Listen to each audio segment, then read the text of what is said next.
Thank you, Ulrich. Our first paper will be online, and it comes from Brazil. I have to introduce Luciana Monteiro-Krebs, who did a PhD in Leuven in Belgium, and social sciences and communication and information. She, as I understand, is presently in the Federal University of Rio Grande in Porto Alegre. Am I correct, Luciana? Are you online? Yes, I am. Good afternoon. You're correct. Thank you. Welcome. It's up to you now. We are listening to your presentation, which is board games as a research method, creating a board game to understand how researchers make sense of algorithmic mediation. Okay, it's your turn. Thank you. I believe you have a pre-recorded presentation there. Okay.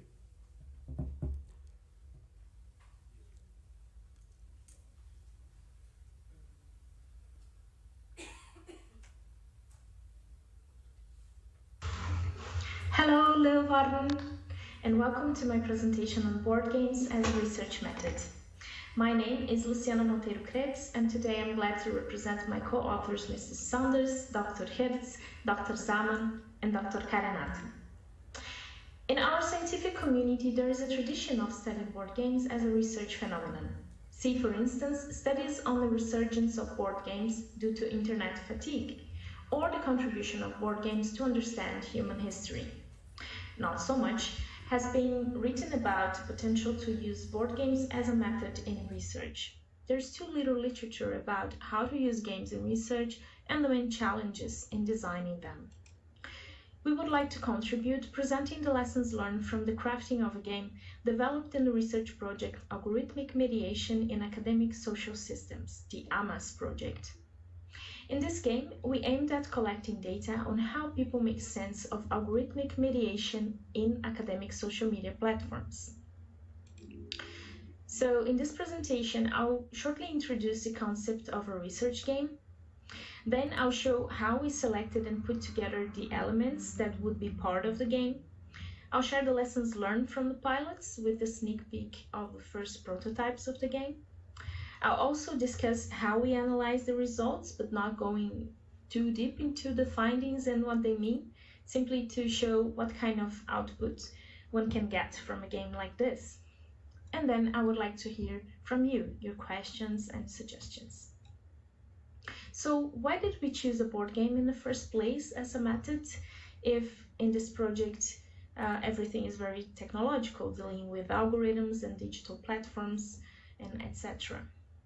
For those who are not familiar with research games, as I was 4 years ago, a research game is a creative qualitative method used in human-computer interaction, especially in participatory design, where you involve users and stakeholders to assess or to co-design a certain technology or product. It allows to explore and discuss futuristic elements. It's an icebreaker, leaving participants at ease. It helps to distract the participants from the expected answer to the researcher, which can be a problem in interviews, and it allows all voices to be heard. The game design was based on Serious Game Design Assessment Framework, the SGDA.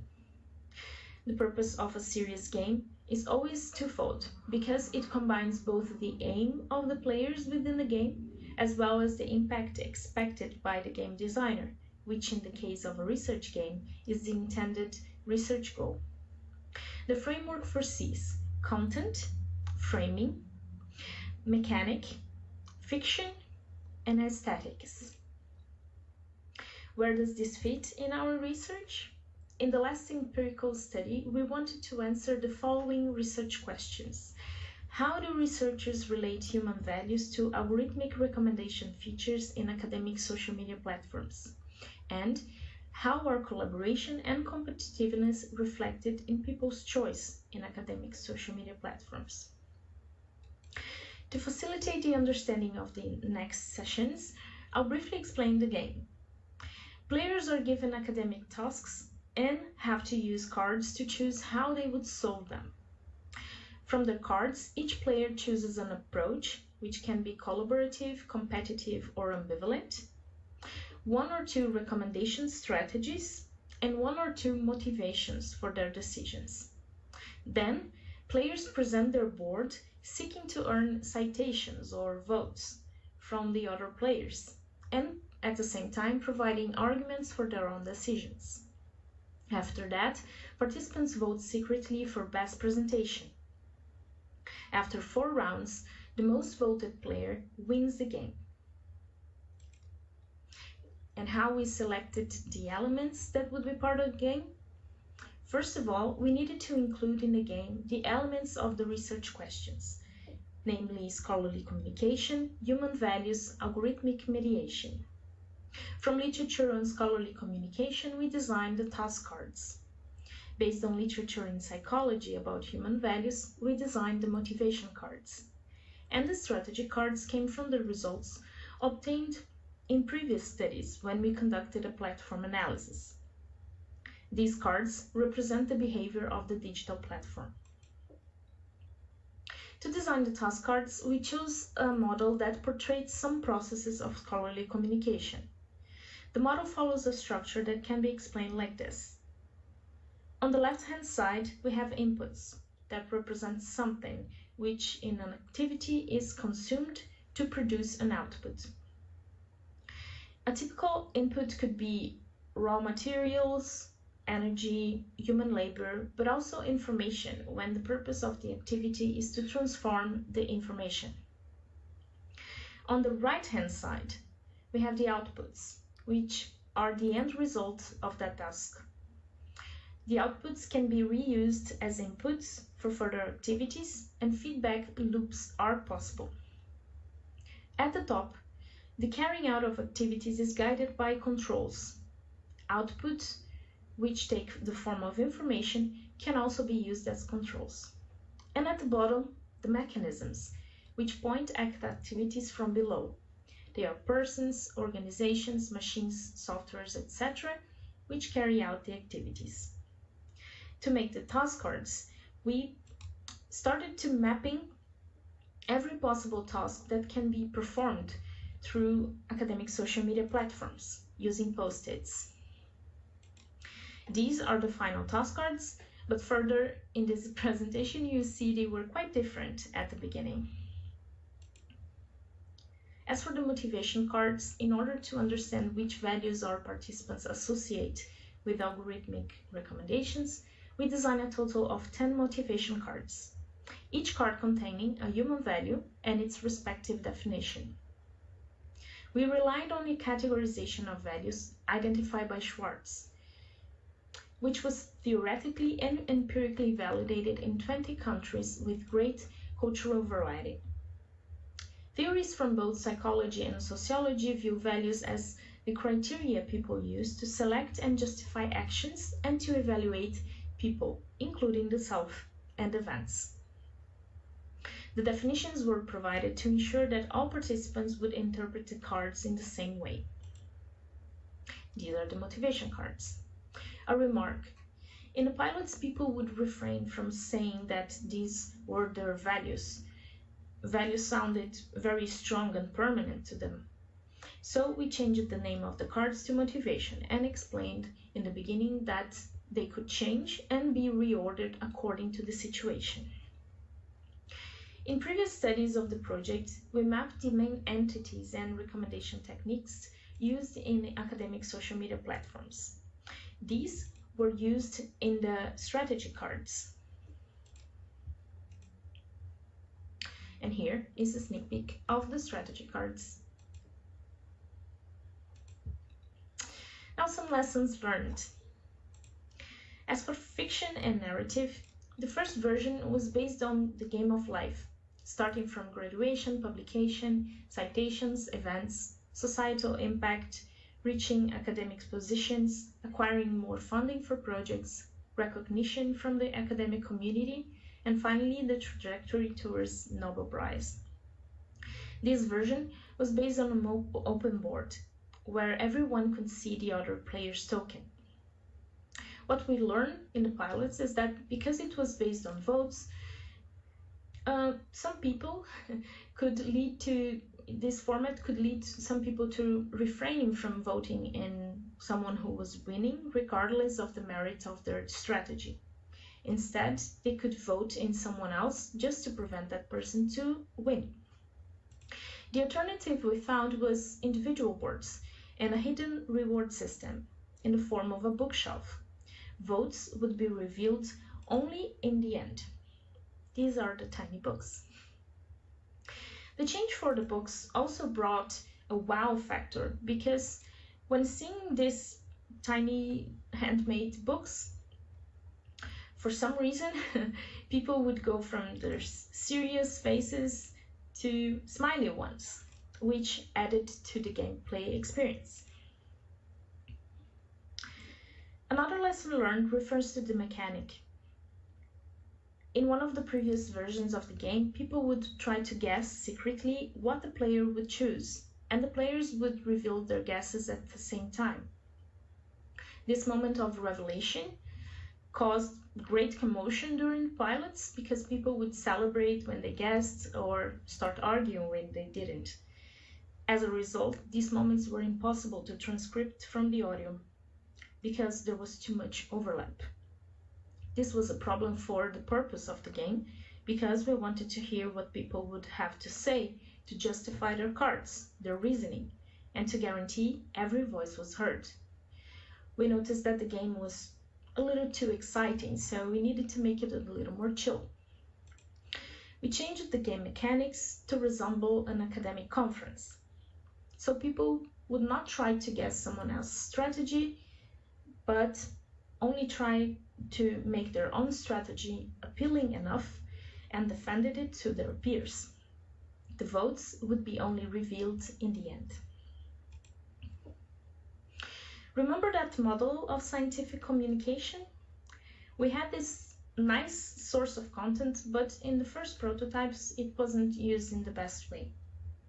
The first versions of the task cards were simple actions, such as preserve your publication or analyze and draw a conclusion, as they were phrased in the model, because we wanted to be faithful to the model almost literally.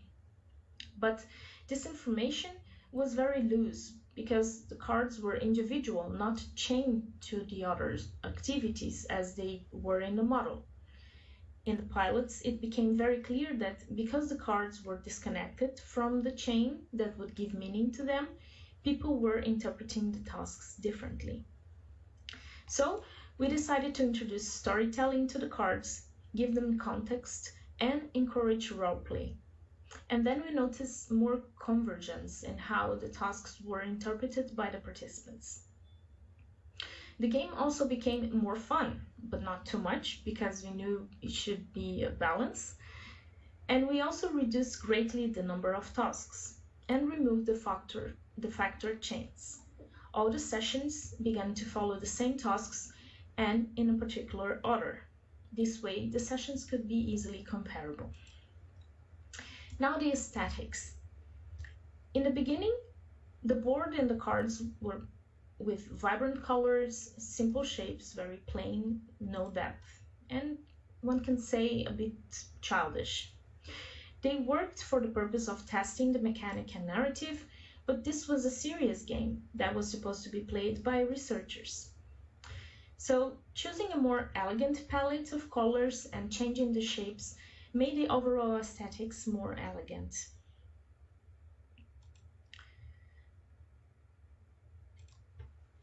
I must say we also underestimated the amount of time people would take to understand the logic and the content, the rules of the game.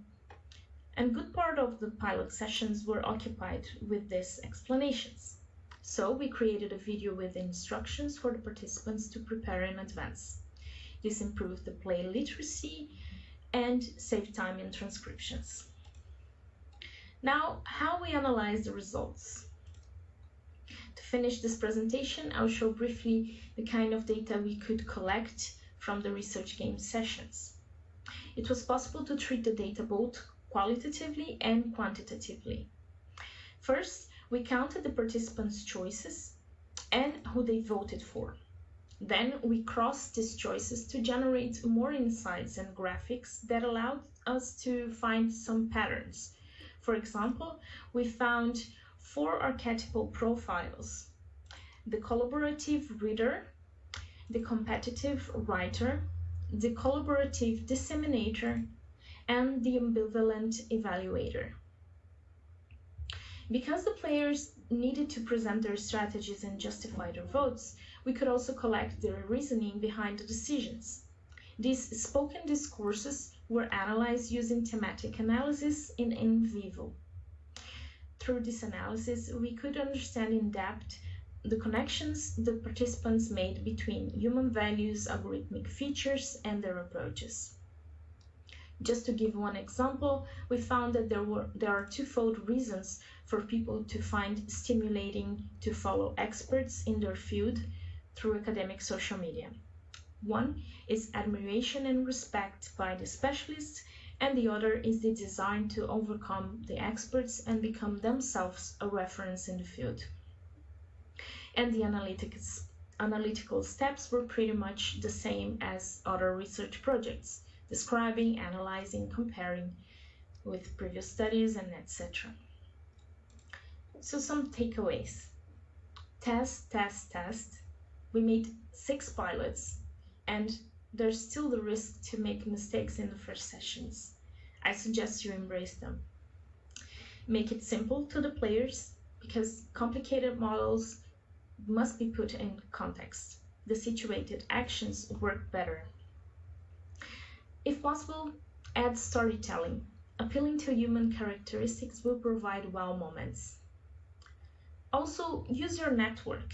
Several minds think better than one. And never underestimate your participants. Think about the metagame and possible ways they can game the system, that in this case is your game.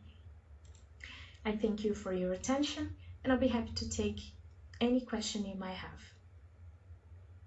Bye.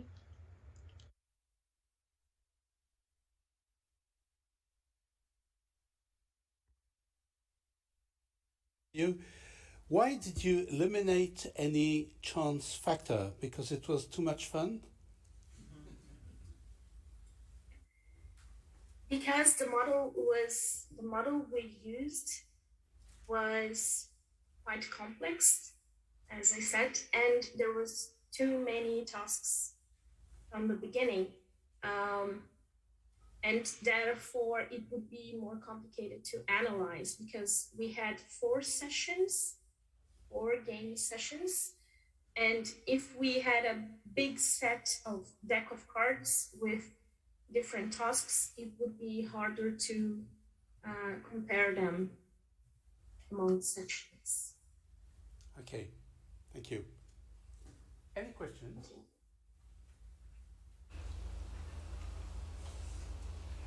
No question at all. I check this here, but I see no question from the internet. So thank you very much for your presentation. Are you now in Brazil? Presently? Yes, I am. Okay, fine. So thank you very much, and we hope to see you again in another further colloquium of our board game studies colloquium. Thank you. Bye.